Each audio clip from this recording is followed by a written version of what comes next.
Magalhaes to Stokes, who's onside. 1-0. Here's Sims. It's a good serve this from Southampton. They could finish the job here. It's Shane Long, and he has done it. Just a minute to play. Plus stoppage time. Here's Letizia. Who better to say farewell than one of the finest players ever to wear the red and white.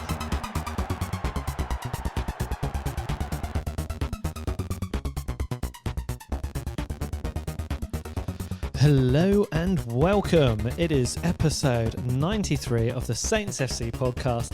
This is the third time I have recorded this intro, and that is because we have the technical ability of Mr. Thomas Parker sat off. Tom, how the devil are you? I work for a big tech company, and then I worked for an even bigger one before that, and I just can't push record. But I'm good apart from that, John. It's all right. You've never kind of claimed to be like head of technical or programming or anything like that, have you? Awful at this stuff, but it's good to see your face, John. Yeah, it's really good to see your face, ladies and gentlemen. Tom and I are looking at each other, and we're also trying out a new audio setup this evening. So hopefully the sound quality will be better. And of course, if you want to, let us know. Email in saintsfcpodcast@gmail.com. If it does sound better, that would be really good. Tom's been getting IT support from his wife, the lovely Imo, so thanks to her. Yeah, this is all possible because of her. Yeah. I wouldn't have had a clue, to be honest. But I would have probably had to drive all the way up from Devon, Tom, just get you set up and then drive all the way back to do it. I think it would have been easier. It would have been faster than the number of restarts we've had to do. But there you go. Anyway, well, Tom, what have you been up to during this international break? Because we've had a couple of, was it 2 weeks without Saints? It didn't even feel like that long, did it? It didn't, because football's mad, isn't it? And so I think you kind of lost track of time with football. I watched some of the international games. Watched the England. I watched them lose against Denmark. I watched them win, obviously, against Wales. Harry Maguire being Harry Maguire. Reece James getting sent off. England are mad. But yeah, apart from that, I've been good. It's been really good. I went to a pumpkin farm, John. That was nice. Yeah. Okay. That's good. Good Instagram content.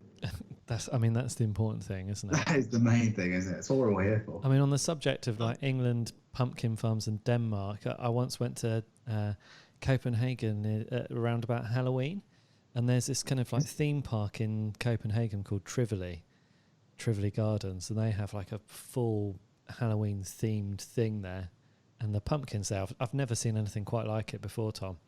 It's pumpkin the size of an old mini. Yeah, apparently a pumpkin grows to 150 pounds, John. Yeah. I don't know what that is in new money, but that's hefty, isn't it? Yeah, I think so. I mean, I have no idea what pounds are. So they're also quite strange because they're just such a medieval vegetable, aren't they? So something really quite weird about them. But not like that newfangled Monge too. Well, they're posh tender stem broccoli, those guys. Harry Maguire, he'd be a pumpkin, wouldn't he? Old-fashioned and sturdy. Getting sent off for dodgy tackles. Getting ready for everything. So I've got some kind of interesting news. I've got an episode from Left Field coming, right? Okay. So there's this Saints fan who he's got big plans for a new podcast. Which will go, international stardom, multiple sports, and blah blah blah. But he's a Saints fan, so he wants to start it off with Saints, where basically the concept is that you get a celebrity who supports a certain club to choose their best ever lineup from the team. Yeah. So whilst we're recording this, there's a chap called Ben who's out there recording with Sky Sports presenter Ed Chamberlain about his best Saints 11, and we're gonna get this first ever episode as well to go out on the Saints FC podcast channel. So that'll be something to look forward to, Tom. So I thought that was worth a mention. Is top Saints 11, is he? Yeah, Ed Chamberlain is. Yeah. Excellent. Yeah, be interesting. He's probably around about the same age as us, I'd have thought, Tom. So 30. something like that. That's Yeah. long gone, isn't it? That age. But yeah, that'd be interesting because I love that because there's some nailed on people, isn't there? But then you're always going to get some fringe nutters. Yeah. Exciting. I wonder if, with that sort of thing, you almost want to have like a wild card player, wouldn't you? Like who's the Saints player that you would choose that no other Saints fan would choose, or no other celebrity Saints fan would choose? Maybe ponder that one time. If I can remember, yeah, let's come I'll back to ask that you at the end, John. Let me put that in my notes. Wild card Saints player. Yeah. Cool. Right, that's in the agenda right at the end in the other any other business section. So Tom, I guess the most important thing that we talk about in today's match is today's podcast is the 3-3 draw against Chelsea. But before we get into the game itself, here's a question, Tom. Did you pay the $14.95 pay-per-view? No, I didn't. You didn't. And I don't really know anyone who has done or has admitted paying for any of the games. I'd love to know how many people paid for Fulham, Sheffield United yesterday, or Burnley, West Brom, which just finished 0-0 in the most predictable 0-0 ever. I didn't, John. And like I won't lie, I don't have Sky Sports. I don't have BT Sport.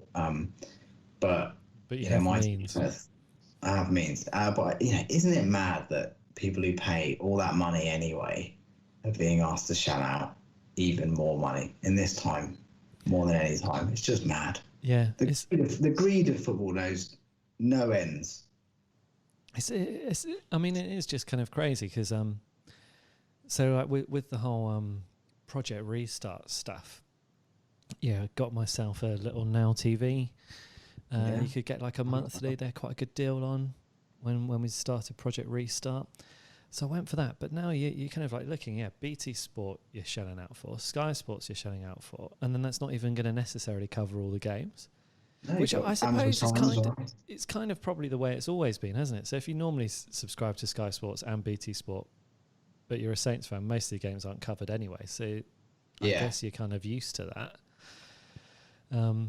But yeah, as someone who's not been a long-time subscriber, I find it pretty astonishing. The only surprising thing about it all is that we are surprised by how sort of greedy it is and how tone deaf it is. And I think one of the things that I think the sort of tone deaf award has to go to Arsenal for sacking Gunnosaurus to save costs, and then spending £48 million on a holding midfield player in the same day. It's just a real the synergy of that, and then having Mesut Ozil come out and say, "Actually, I'll pay Gunnosaurus' wages." It never fails to shock, does it? And the whole thing is mad. Yeah, I mean, I don't know. Are we even going to talk about Project Big Picture? Is that something that's worth talking about? Did you read about that, Tom? I read about that. There was an interesting article saying that's come out this evening saying that the Saints were not fond of it because of the prospective takeover. Because obviously we heavily linked to this American chap who is not very well regarded in Bordeaux, and we've obviously got a £75 million loan on the books. Yeah. Need to pay, and apparently Saints weren't fond on it because there was a fear that it could decrease the value of the club at a time when obviously Gal wants more money into the club. But I don't know, football's kind of broken, isn't it? Really, it's mad if you look. It's just mad. I mean, the whole Project Big Picture thing, wasn't it? It was like, if you want us to save the EFL with 250 million, you have to give all the power to these 6 clubs. And you're right, it definitely would have devalued the value of Saints. So Saints were going to be given a special extra vote or something, or their vote was going to be more valued than some other clubs in the Premier League. Because it was like, the Big 6 were going to have like the heftiest votes. Then I think West Ham, Southampton and Everton were going to have like a bonus vote or something. Yeah, because the amount of time we've been in the Premier League league, like Yeah. special votes. Yeah. It's just, I mean, the problem is as well is there's no regard for fans, is No. there? I love the football, I love Saints, but it's not the same, is it, without fans in the ground? I mean, like, you imagine if you've been at Chelsea, Oh, you know, I mean, yeah, 92nd minute equaliser would have any felt of those so goals, sweet. you know, any of those goals you'd have loved. And, you know, even I think it's translating to the players. It's not the same for them. And ultimately, I think the Premier League, you know, probably thinks fans are a bit of an inconvenience in its sort of quest for global domination. But it's not the same without fans. And, you know, they're pricing ordinary people out of football. They already have been doing it for years. The Saints are no better than any other club. I think, Saints have one of the 8th highest season ticket prices in the league. Yeah. Like that's, you know, it's rotten. I'm glad it got rejected. Yeah, me too. I mean, let's see what comes of it. Probably nothing. I quite liked the saving the EFL, but it was just the kind of like turning the Premier League into a jointly owned dictatorship of the big six was not kind of up my street. Anyway, so I mean, I was quite fortunate in the fact that I live in a part of the country, Tom, where you can still go to other people's houses. That sounds so. Yeah, it happens that Albert, my son, his best mate from school, Robert, his dad is a Chelsea fan, so he paid the £15 and I went and sat and watched it in his living room. And it was quite fun. I mean, you won't know this yet because your little one isn't that old yet, but when you've kind of got like 5-year-olds hanging out at each other's house, they get really, really tired, and by the end of it, they just start having fights and getting upset with each other. And Albert's mate had kind of got to the point where he was tired of Albert being there, and it kind of coincided with me then dancing across the living room of my mates, you know, celebrating Saints equalising. And I was like, yeah, well, you know, I'm probably also no longer welcome here, so let's. Hey, it's worth it, though, wasn't it, John? Yeah. It was absolutely worth it. Yeah, yeah. So the best £15 I've never spent, but Yes. It was a great game though. So for, you know, everyone who did manage to watch it, listen to it, caught up with the highlights, cracking match, absolutely cracking. And you know, 3-alls tend to be really great. Yeah, it's the best and worst of both teams, wasn't it, John? Oh yeah, yeah. It was great. It was just it was kind of quite end to end, but like with long spells of dominance from each team. And then what I thought was quite interesting is by the end, I think it ended up being like 2xg to 1.9 xg, which makes it sound kind of like quite fair. But if you watch the first half, you'd have thought, you know, there's no way Southampton could win this. Then if you watch the second half, it's you know, how have Southampton not won this by a vast amount? Yeah, it was funny. I think you're right. It was like 1.94 to like 1.86 or something. Yeah. I mean, I won't pretend to still understand XG, but I thought, well, it was brilliant to watch because there was lots to enjoy, wasn't there? Like, if you, even as a Saints fan, you look at someone like Werner and you know, like, he's going to be a mega star, isn't he? Yeah. And he was just unplayable. Havertz, I mean, Chelsea, for all their faults, and they have many faults, they have that front line of Pulisic, Havertz, Werner, and I think I'm forgetting one of them. I'm forgetting the other one. You know, it's just unplayable, isn't it? And Saints, for the first 30 minutes, just could not get near them. And, yeah, I think in many ways we were lucky to be 2-0 down after 30 minutes, John. Yeah, I mean, let's go through that, shall we? Because we had that kind of very early chance for Chelsea where Chilwell had a shot going across goal, which was quite simple, really, I think, for McCarthy to stop. And then there was the follow-up, I think, from Havertz, which he stopped as well, which wasn't too difficult to get to. But then we also had the disallowed Werner goal. Yeah, which was right, a great decision by a linesman. Yeah, spot on. Although, I mean, if you're McCarthy, you're bloody relieved that one has been disallowed, haven't you? Because it was dreadful from his point of view. Yeah. I think, though, they were all over us. I think we struggled, didn't we? I think maybe with Theo coming in and not not maybe knowing the system as well as obviously maybe Stuart Armstrong was. I think we really looked exposed down that left. And but again, we talk about Havertz and we talk about Werner, but what a player Ben Chilwell looks like. Which as an England fan is great to see. But Chilwell was murdering Saints down that left-hand side. Yeah, which is was it Chilwell and Barnes last season? Oh, no, Chilwell. Where did Chelsea get him from? Was it Leicester? No. Yes, it was. It's Chilwell and Barnes for the 9-0 where they murdered Bertrand. Yeah. Repeatedly, until Bertrand got sent off after 11 minutes. They look a hell of a team, don't they? But just going forward, I mean, they looked like they were going to score every single time, didn't they? Yeah. And then, of course, eventually they did get the ball in the net and it counted. And again, Chilwell was involved with a lovely long ball, but along the floor, which Werner did just beautiful dummy, didn't he? And made Bednarek just look like a total moron. It looked like when you see ex-pros play on like Soccer Aid and they play against like a bloke who was in Hollyoaks and they do something like that and you go, well, that's why he's done that, because a pro would never be able to do it to another pro. But there you go. That's, Polish first choice international centre-back with, 15, 20 caps, Jan Bednarek, and 80-odd appearances in the Premier League, gets made to look like a total muppet by Timo Werner. It was a brilliant bit of skill. I'm still a bit surprised that he was kind of able to score. Yeah. He had a lot to do, didn't he? And there were 3 Saints players on him, and I think it took a bit of a wicked deflection, but I was still surprised he was able to get the shot away and score. Well, I thought this, because what I thought was quite interesting about that was he just charged towards the box, and then once he was in the box, he then cut past, I think, about 3 Saints defenders. Mayu was there, Vestergaard. Maybe Bertrand maybe even got back. Yeah, and but none of them were willing to put a foot in. And I wonder if that's just because the whole VAR thing, that defenders are told, just look, you don't make tackles in the box now unless it's like a total emergency. So we're just trying to stand him up and get him away from the goal. Just don't go to ground. No. But then he kind of cut it back quite successfully and beat Alex McCarthy.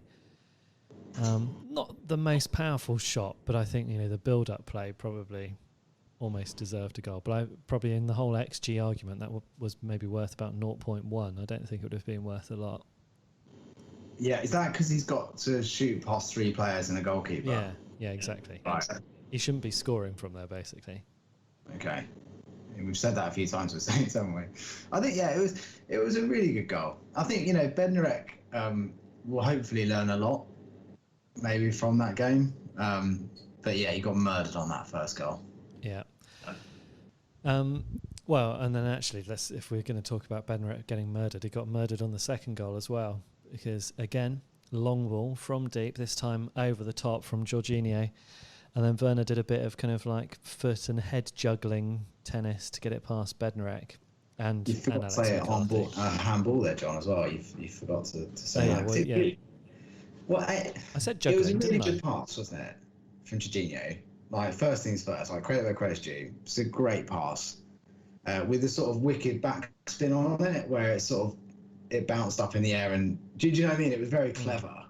But I just would have thought Bednarek was favourite to win that day, because Werner is not a big guy, is he? And I think the headed goal we went on to score was the first header he'd scored in like 18 months or something.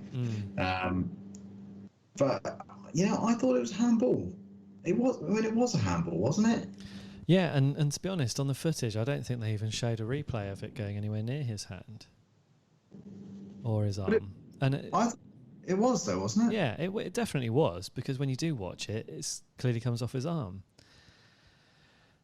But I think this is another thing where they've kind of got the rules wrong, isn't it? Yeah, they're trying to adapt the rules to what VAR can do. But isn't the rule that if it makes like significant contact with the player's arm in the build up to a goal, it's the goal should be disallowed? And it definitely I'm just going to have to agree with you there, Tom, because you made your point and my internet froze. I just said he definitely handballed. I'm very passionate about this handball because VAR went a bit mental. VAR went a bit rogue this weekend, right? Yeah. And that was a rogue VAR decision because it was a definite handball. But let's salute Werner for like unbelievable improvisation, and also for not going down when he's sort of grabbed by McCarthy as he looks to go past him. Yeah. It was a really clever goal, but I thought it was a weak goal for Saints to concede. Yeah, and I've got to admit, at this point, I was feeling really concerned because we expect Burnley to play long balls over the top to exploit Saints' weaknesses.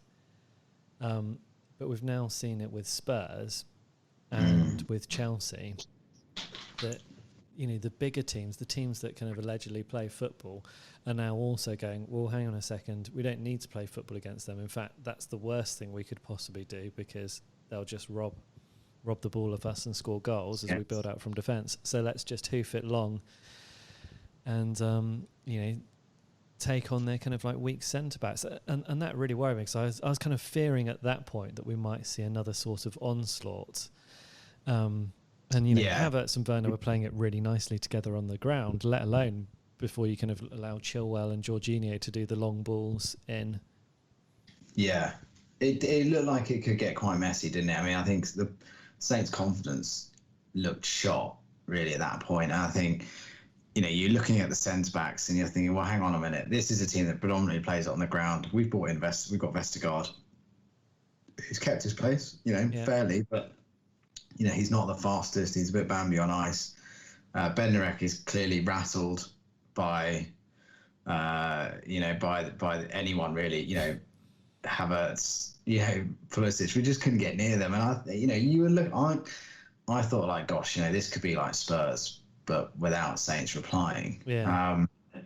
But then Chelsea do what Chelsea do. Yeah. I mean, what I thought in some ways was.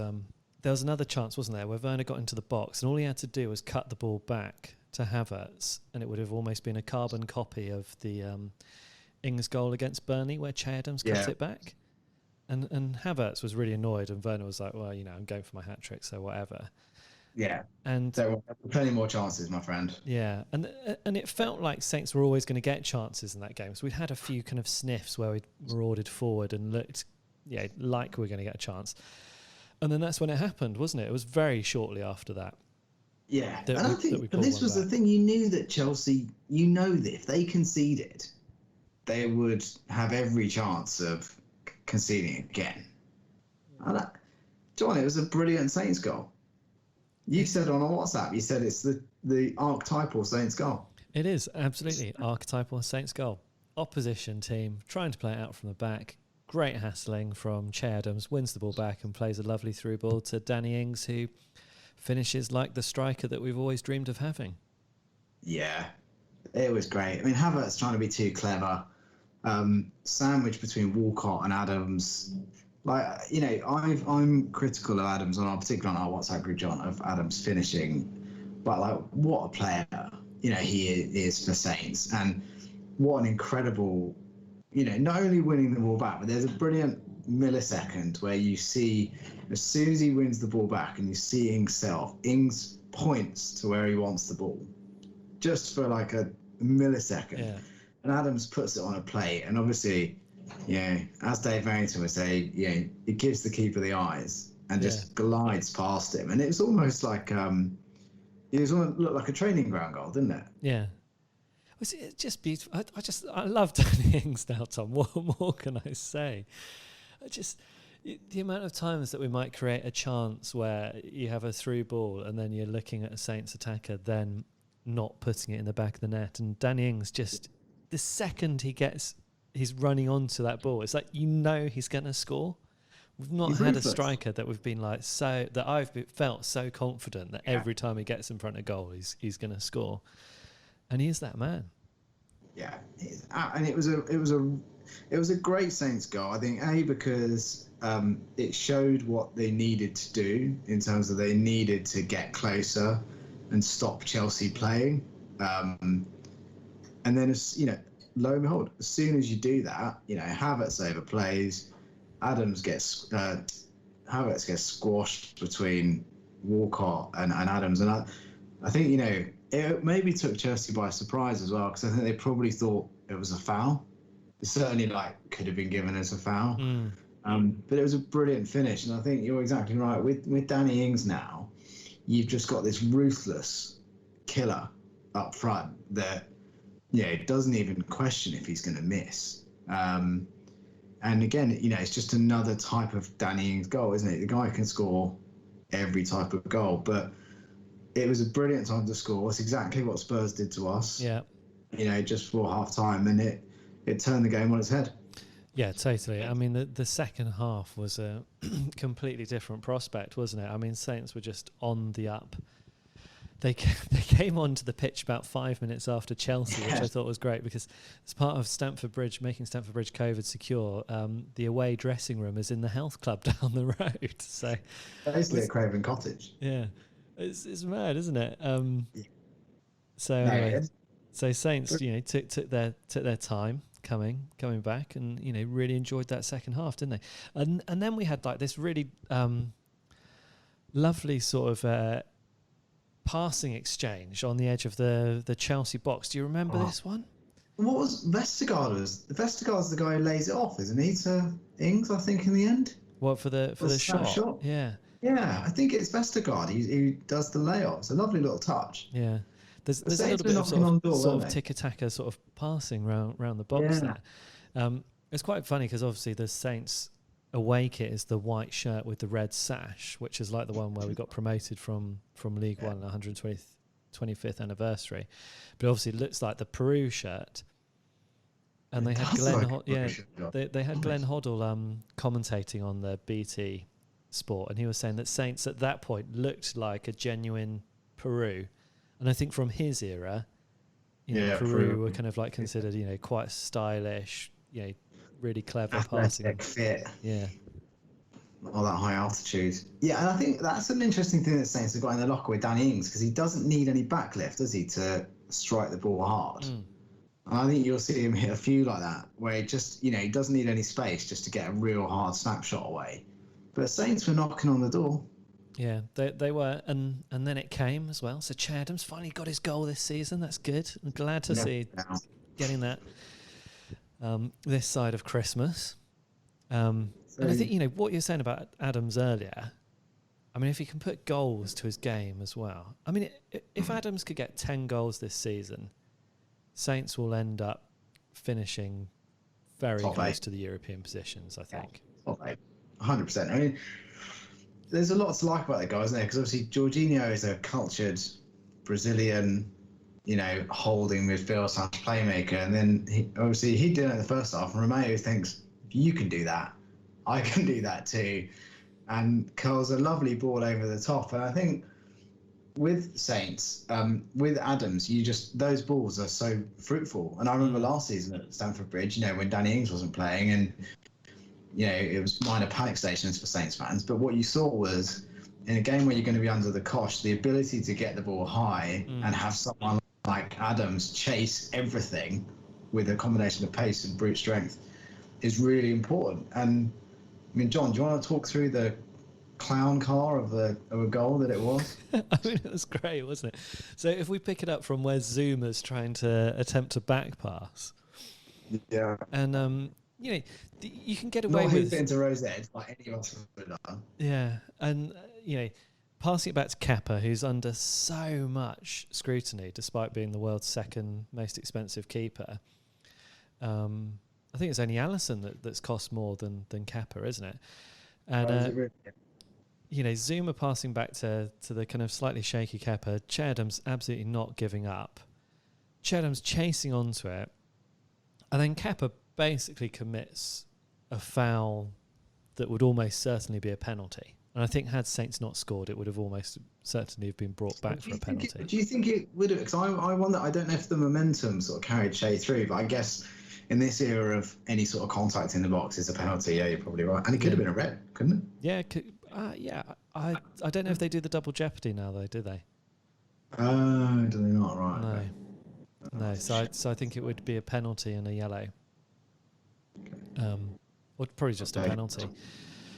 But good on him, because he falls and he gets back up, seeing that the chance is still on, tries to cut it back to Danny Ings. At which point, I can't remember which Chelsea defender it is, but comes sliding in. Not Zuma, because Zuma is still sort of just watching from a distance this whole thing unfold that he's created, this monster that he's born. Someone dives in. I'm not quite sure who it is. Is it Christensen? I think it must have been Christensen. Probably. Then it comes like bounce off the post, doesn't it? And then Kepa's there. Post, and then it hits Kepa.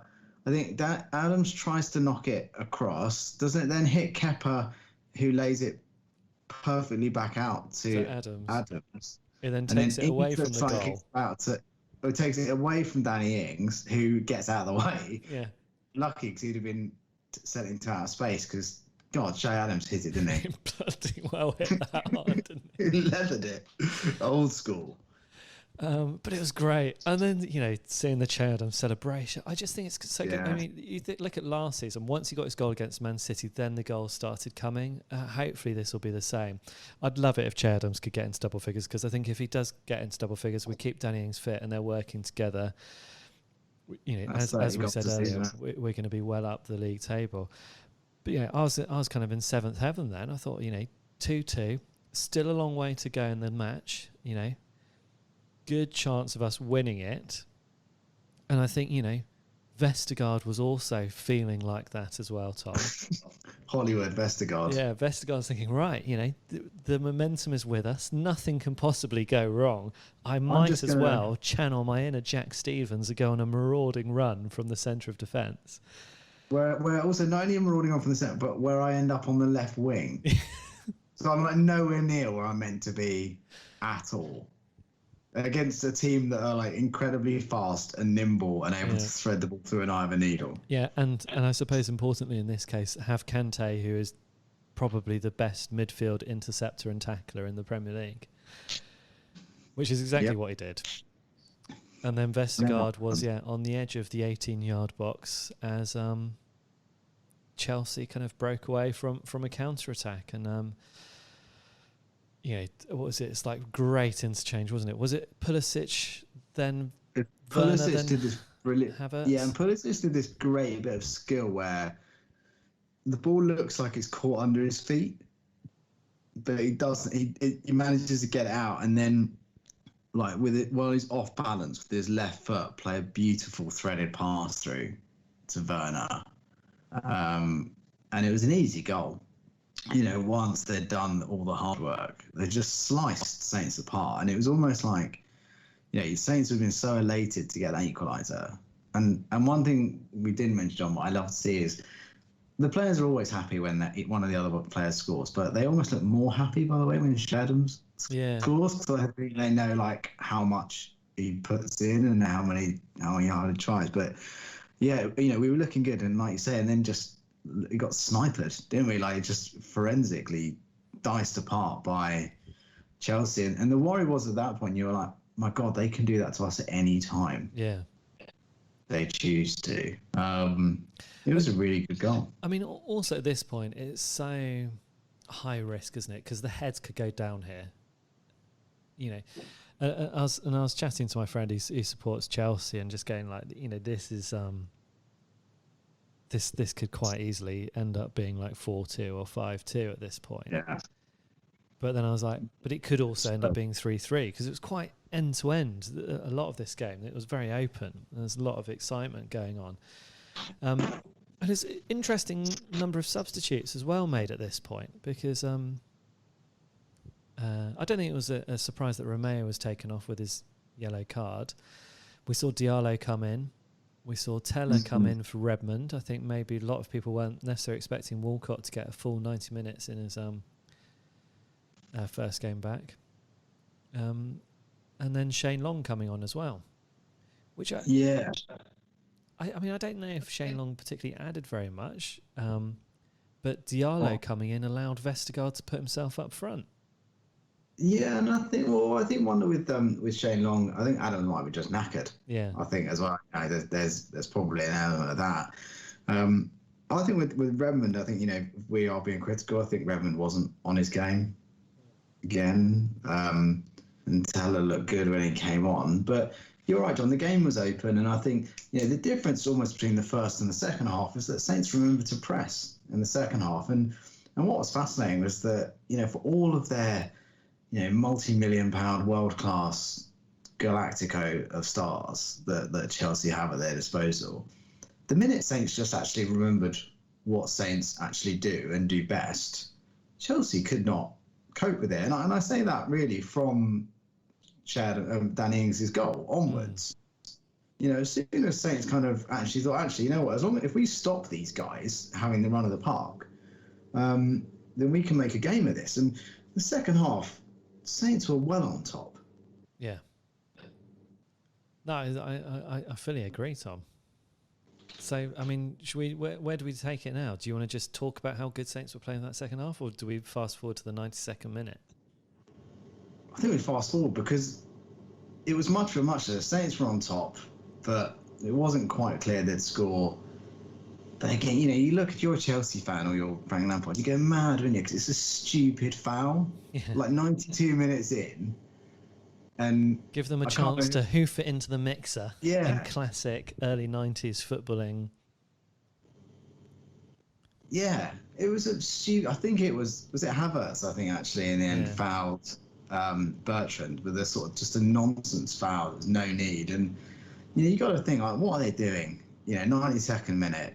You give anyone a chance to get the ball in the box. But interesting from Saints because James Ward-Prowse didn't take it, and it looked like a James Ward-Prowse free kick. He's not been. His free kicks haven't been that special this season yet. I know he'll produce some special ones eventually, but I don't think James Ward-Prowse has done it yet with a free kick where you thought, oh, that's really good. So, maybe from the left, let's just whip it in, outswinger. Yeah.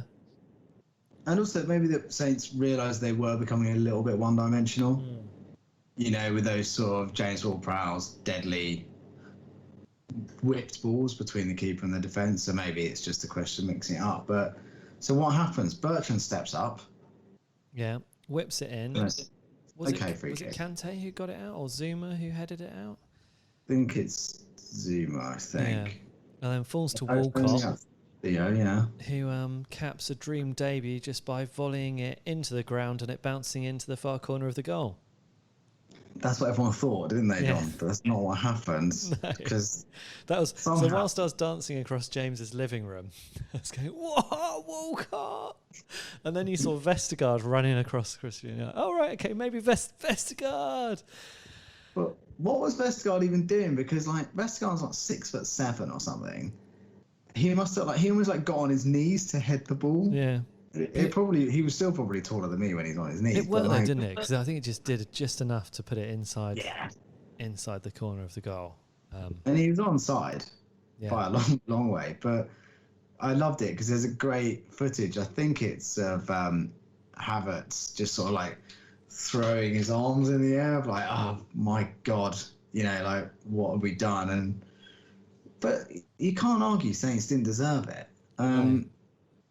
It was a brilliant performance. Yeah, I mean that second half performance was, but also it was great fun. Yeah, I really enjoyed watching the game, which I think you do when you watch a 3-3 and it's your team that's made the equaliser at the end. Yeah. Of course, you've enjoyed it. You're always happy, yeah. Yeah. So do you think there's something about we did this obviously at Man United 96 minutes towards the end of last season. Do you think? And I can't think of a Saints team, certainly since Koeman, that I don't think would have got either of those goals. And do you think there's something about Ralph and belief and not quitting and never giving up? Yeah, that final point, absolutely. Saints don't give up. I mean, 2-0 away at Chelsea, most Saints teams would have given up. And even when they were tearing us apart, we never looked like we'd given up. It just looked like things weren't working. And then you again, have to remember what to do. Yeah, and then fighting back to 2-2 to then, stupidly let it get to 3-2 again a few moments later. Again, that would be another opportunity for Saints to give up. And even the Saints of just 2 years ago would have given up. 100%. I think Hughes, Pellegrino, Puel, all would have given up. Yeah, I think it tells you everything about, I think, Hassan, and also the sort of temperament of the players he's assembled. And not all the players are new there, are they? I mean, if you look, the spine of the team would have been there over 2 years ago in terms of like your Ward-Prowsers, your Romeos. But adding players like Shea Adams, I think he's just given Saints just a bit more steel and a bit more like, what did he have? He described it like heavy metal football. Yeah. But they don't give up, and I think... I mean, it has taken some time though, hasn't it? Because like there are a couple of times last season where obviously we did give up. Yep. So it's something that they've had to work on. But there is a belief now. There is a belief that it will work. And they do seem to be able to kind of stick at it for a bit longer now and keep on pushing. Yeah. I mean, it was great. I think there were so many opportunities for the Saints players to quit in that match, and they just didn't. They just carried on, and we've got a point. But also, I think even more important is just like the vibes, the good vibes of coming back from 2-0, then coming back from 3-2, getting a point. A point may not be that important by the end of the season, but I think it keeps the momentum going into the next couple of games, which maybe at the start of the season you wouldn't have worried about so much, but actually the next two games are now the two informed teams in the Premier League, aren't they, with Everton and Villa? And I think that's really important, is going into those games with a level of belief. 100%. And I think you're right. I mean, they'll all come into training tomorrow. They'll be in today when they Sunday off. They'll all come in with their heads held high. You imagine spirit will be high. They'll be looking at Everton thinking they can get something out of that game. But yeah, I completely agree. And it's about not losing, isn't it? When you're 2-0 down, you don't need to win the game. You need to not losing is the achievement. It's like doing a marathon, isn't it? Yeah. It's not about the time you do it. It's just about the fact you've done it. And also to look at it, and Chelsea spent I think £250 million on that forward line. I think I was reading.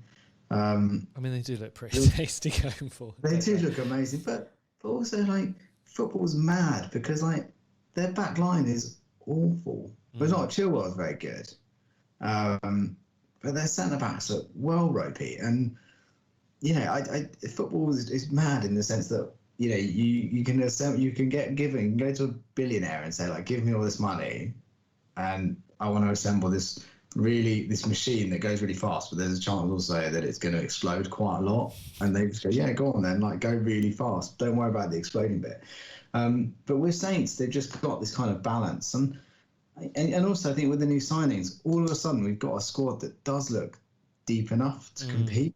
And also like shout out to Theo Wolcott. I think he created 7 chances or 5 more than 5 chances, wasn't it? 5 chances more than any other player on the pitch on Saturday. So for all your Havertzes and all your Timo Werners, Wolcott was creating more than them. So I mean, let's get on to that, Tom, because I wanted to get your opinion on what was the return of Theo Wolcott like. I mean, I imagine he must have been gutted not to be doing that in front of fans, and the next home game, I think it'll be a real shame, that there's not 32,000 people there welcoming him back. But in terms of the performance, Tom, what did you make of Wolcott? Is he going to give us something this season? I think he was slow in the first half, which is understandable. I think the guy's played 16 minutes of football, 12 minutes of football or something all season. He did seem off the pace in the first half, and he's only had a week. And one of those days, Staplewood was closed for a deep clean, wasn't it, because of Stuart Armstrong. So he's not had much time. I think he had, a 45-minute session with Ralph when he arrived, and 45 minutes before the game. I think he, and also it must be difficult being a winger playing against a team that are going forward so much, because you must be caught between two minds of like, am I a winger or do I actually need to just constantly track back? because otherwise we're going to get killed here. I think he sort of came to life a lot in the second half, and I thought not only did he look good, but the interchange with Kyle Walker-Peters looked good. And fundamentally, like, he's a really good footballer, isn't he? Like, you know, his passing, his control, you know, he's still got it. This isn't like, you know, George Best, you know, doing a cameo for, you know, some team in America. This is like, we've got a kind of prime Theo Wolcott here, I think, you know, and he's got a point to prove. Yeah, I mean, it's quite nice, isn't it, to have a player that can come in where you know they've got a good touch, you know they've got a good level of skill, you know they've got experience and a good understanding of the game already. It's quite rare in a Saints. Yeah, loads of Premier League experience. We just don't. When was the last time we signed someone with oodles of Premier League game time? Yeah. And just to see someone kind of slot in. And I don't think he would have started. I mean, if Stuart Armstrong hadn't tested positive for COVID, I don't think there would have been any chance of Wolcott starting. But, you know, I think he did really well, and he was in the right position to, you know, fire that ball back into the box when Vestergaard kind of grazed it into the bottom corner. He had another chance right at the death, I think, the 94th minute, which he really didn't do particularly well with, and he could have probably have taken it on a bit further. But just to have that chance again, you know, to not be done at 92nd minute when you've got your assist when you thought he'd scored, didn't he? I was very pleased with Wolcott's return. I think it was kind of like a good solid 7 out of 10 performance. Yeah, and I think as well, you know, we spoke about it last time. The guy can play across all four positions on our front line. He can even lead the line if he has to. And I think, you know, we are looking at it's a compressed season. You know, Stuart Armstrong does have injury difficulties. So does Nathan Redmond. I think Nathan Redmond is also, you know, is going through one of his spells where he struggles for confidence. And, you know, you can see a time when Redmond plays on the left even. Wolcott plays on the left and Armstrong slips in on the right. And, you know, then all of a sudden you've got a player like Redmond coming off the bench who's an impact player. Yeah. So I think that it brings a huge amount of Saints, and that's before you even start to talk about, you know, what's a player like that? You know, you got like Michael Obafemi at Saints, who, you know, Ralph has spoken a lot about. Yeah, he's kind of alluded to off the field things that stop Obafemi being the player that he could be. Someone like Wolcott can come in, 31 years old, probably as fit as anyone in that squad, and you know, you would hope that, you know, players who have looked a little bit distracted, like Obafemi and Valerie, would look at someone like Wolcott and say, well, that's what you got to do to be a pro. You got to just give up everything. Yeah. You know, and that's what you got to do. You don't go out, don't drink, don't eat the bad things, don't make a tit of yourself in Buddha Bar. You just work hard. And I think, you know, that's the value that's another value which we'll never be able to quantify this season, is the impact a player like Wolcott, you know, in terms of raising the game of other people and raising the professional standards will bring. Yeah, I mean, I think kind of whatever way you look at it, going to be fantastic for the younger players around to have someone like Wolcott to look up to. I think like 47 England caps. I mean, that's great. And then, you know, that option, either Wolcott's going to be coming off the bench, or Redmond's going to be coming off the bench, or Armstrong's going to be coming off the bench. So you're going to have a little bit more in your arsenal. I think kind of the amount of times that Saints have needed something more to bring on, and the only thing we can ever bring on is Long and Obafemi, because they're the only two players on the bench that can change anything. Or you bring on a Musa who is, you know, maddeningly inconsistent. Yeah. Yeah, he might change the game, but likelihood is he won't. And, you know, he's now off with a hamstring injury again. Well, I think you know, he gives us proven quality and frees up a slot off the bench. And I think you're exactly right. Like, how many times have we cried for like an X factor off the bench, just someone who can do something a little bit different. And Wolcott gives us that. I think he's going to be one of the signings of the transfer window. I think he's going to be brilliant for Saints. Yeah, well, I absolutely hope so. Right, Tom, I think we've covered Saints Chelsea. I'm going to get onto a listener email here. Hi, John. Hi, Tom. Hope I'm not being too bold by declaring myself a friend of the show. I always look forward to views and listening. And listening is like having a football chat with a couple of mates. Very much enjoyed. This is coming from Dan, by the way, Dan Fox. Thanks, Dan. What a comeback yesterday. Belief is back in the team, and if that match lasts another 10 minutes, we might have even got the winner.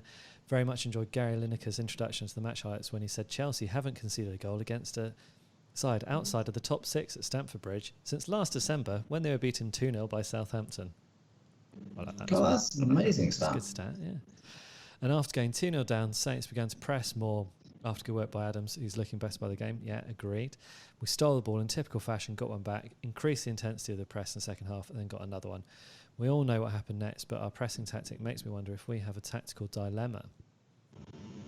Here we go. This is where the question comes. By playing a high line and with centre-backs who aren't the quickest running back, we were destroyed at the back by Spurs, and it didn't start great against Werner yesterday. It's clear, however, that we have the players and experience to press effectively, get possession back and create a chance within a few seconds. At the end of the Chelsea match, it appeared we had the balance right, pressing, attacking play with players waiting to snap up the ball and play it back in those dangerous positions. And generally, I feel we're looking pretty good. What do you think, Tom? I mean, we were a bit ropey in the first half. And I think you said it in our analysis earlier, didn't you? We just pressed much better in the second half. Remember what we're about. I thought Lampard's interview after the game was really interesting because he kind of said something quite rude, and then he immediately realised. He said like, you got to be beating teams like Southampton at home, and then he immediately sort of went, who are like a very good team and who actually played very well. And then I think as well, he went on to say, that he'd asked the sort of players to try and bypass the press. And they did it. And I think it's really interesting about how these top quality players who have all come from like the best academies in the world, where, kicking the ball in the air is probably sacrosanct, is not allowed at all. And keeping the ball on the floor is sacrosanct. And, they just, what they needed to do was become like early Premier League, Sheffield United long ball hoofers, didn't they? And they couldn't, it's not within their nature. So I think you're right, like a Burnley, for example, who are much more willing to do that. Or even like a Villa we might see, might have been able to bypass the press. I think you're right. I think the interesting one is going to be Salisu, isn't it? Because Salisu, rightly or wrongly, is the centre-back that might give us that burst of pace that will enable us to play this game. Is it Diallo as well? Diallo, who can win the ball and go past players and make incisive passes that might be a little bit beyond Romeo, but he's also supposed to have all of the Romeo stuff, isn't he? He's supposed to be basically Kante, the new Kante. Yeah, which would be amazing if he's half the player Kante is. But I think you're right. I think we still have a weakness, and I think the Everton game will be fascinating because Dominic Calvert-Lewin is really fast and he's strong and really good in the air. So he's very direct as well, isn't he? Very direct, very aggressive. So, he's going to give Saints a nightmare unless we really up our game. Yeah. Dan goes on to say a few other things. He kind of talks about how he hopes to see Jack Stevens back in a Saints shirt at some point. Talks about how Kyle Walker-Peters' appreciation, what a player, what a bargain. And also wants to discuss players out of form. So Ings being a prime example of a consistently brilliant performer, whereas Saints have several players who can do a good game or a bad game. Yannick Vestergaard comes to mind. And his feeling is that some fans have it in for some players, and his favourite player, Nathan Redmond, doesn't beat two players and set up a beautiful goal in the match, and some fans start questioning his involvement in the team. And I feel some fans forget what he's capable of, and that fantastic run against Spurs in the FA Cup last season to set up the Danny Ings goal was one of the moments of the season, and the focus needs to be getting on good players back to their best instead of knocking them down. Yeah, we'd all agree with that. I think, and none of us like knocking Saints players. I think I think the problem we have as fans is when players clearly have ability and aren't, for whatever reason, utilising it consistently. And with Redmond is, on his day, he's unplayable, isn't he? He's fantastic talent, but it's the inconsistency, I think, that stings. So no one's questioning it. Is he a really good footballer? Of course he is. But 5 goals a season, he should be getting double figures. Yeah. And if he's double figures, then all of a sudden he's knocking on the England door. I think that is the interesting point about a player like Redmond is when he's good, he's very, very good. And then when he's bad, he's just kind of fairly anonymous, isn't he? Or even worse than anonymous, he's frustrating because he tries stuff and it doesn't come off. But I also wonder is it something with that sort of player though, Tom? Is there an element there of this is the for those mercurial players, bit like a Buffal, you're going to get because and I also think there's an element like players like Buffal where because they try, and Tadic was very much like this, wasn't he? Tadic tries the very difficult. Do you remember that for Saints? He's always trying to do the very difficult pass, the very difficult, intricate thing.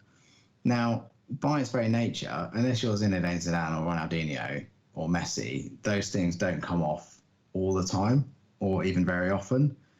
So it's very easy to get frustrated with it. And I think therefore, you kind of look at it, you get people get on their backs a bit when really, I don't know if you saw the highlights of the Saints 8-0 against Sunderland. I think it was this time 6 years ago, I think at the weekend. But if you look how many brilliantly clever passes there are from someone like Tadic in that game, where he just finds space for players and he play. And Stephen Davis was another one of those. Just always trying to do the difficult, clever thing.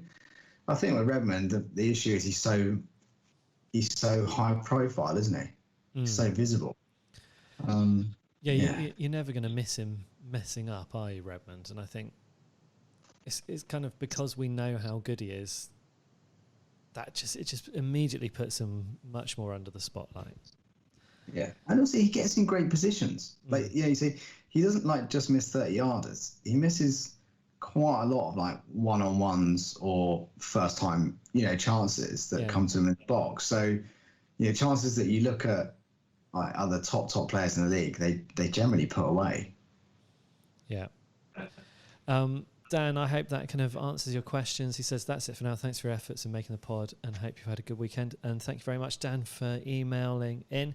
If you'd like to do the same as Dan, it's saintsfcpodcast@gmail.com.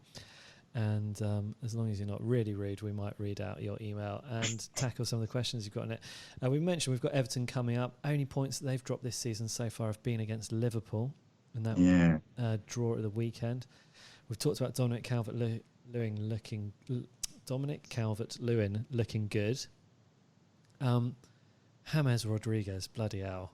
I'm a bit jealous about that. What a talent. Yeah.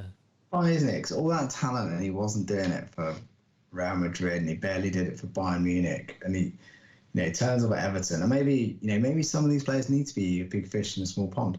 Adam Lallana, yeah.